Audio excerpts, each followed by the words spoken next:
rules are next week. They're going to talk about the rules. So we were talking about the standards, and some people have said Democrats should have spoken up earlier about those. The rules are coming forward. You had so many public comments again, counting undocumented students, the naturalization test. Why aren't you guys speaking up about that right now, pushing people to be informed? Yeah, I mean, we did bring the standards up more than a month ago, by the way, and longer before behind closed doors. That's the first time we did a press conference about it, was about a month ago, maybe 5 weeks. Administrative rules, we've got them cited. We've been talking to our colleagues to see if we can find Republicans that will stick their neck out with us to reject the rules that are inappropriate. We've been listening to schools, getting that direct feedback for how it will affect our communities. I know in my community, it greatly impacts our schools, and we need those children going to school. They are kids in our community. We have a moral and legal obligation to serve those kids the best we can. And anything that's going to keep kids out of school is a problem in our community. Are we going to have children staying home because those parents are worried about how their child's going to be treated based on these rules? Yes, we are. But I'll tell you, last year we had specific rules that we brought for the legal reasons. They are outside of the purview of the superintendent. Superintendent wrote rules that he actually didn't have the authority to write, and we didn't reject them last year. So do we have a history of doing the right thing on this? No.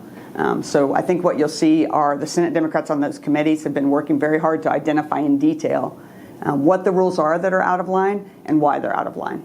Yeah. Will the new process help where they're separating him into 6 different categories, and education being one of them? And I guess kind of tied in with that is the fact that the governor's come out against the immigration rule. Do you think that'll make any difference? I sure hope so.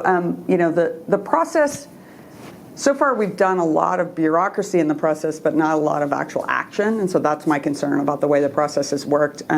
Last year, we had someone was sent by the State Department of Education to answer a question who knew nothing about what was being asked of her. So I don't think we see a proper evaluation of the rules if we don't get good information back from the department. I think, of course, it helps. The governor can reject those rules. And so the fact that the governor can take independent action adds another important layer of check and balance in this. And I just hope the legislature will take their portion of that check and balance. What about the confirmation hearings for the new members on that board? Have you all had discussions with your GOP counterparts about who's carrying this nomination, what that process will look like? Yeah, so, frequently the governor will announce nominees without telling the senator who has that person as their constituent. So our tradition here in the Senate is that the home senator of whoever the nominee is carries that nomination. So frequently that's in the news before you actually hear that somebody's your nominee. But I do believe all the senators know who their board members are that have been nominated. I don't know when that's going to be scheduled, but we have had informal meet and greets with those members to ask them questions. And so that process has begun. Even with the new one? Not the newest one, no. Not the newest one. Only the 3 that were nominated, a month ago? Yeah. Mm-hmm. So did you have any optimism going into the week that the Senate would hear Senator Pugh's resolution? And do you think that, on the standards, and do you think that decision they made as a caucus not to hear the resolution might have been to try to protect some of their members from having to vote, and maybe expose one way or another? Yeah, I'll start with I did have optimism because I do think Senator Pugh is sincere in wanting to reject the standards, and I was glad to see that. As our chair of education, we want to see that he wants facts taught in our schools.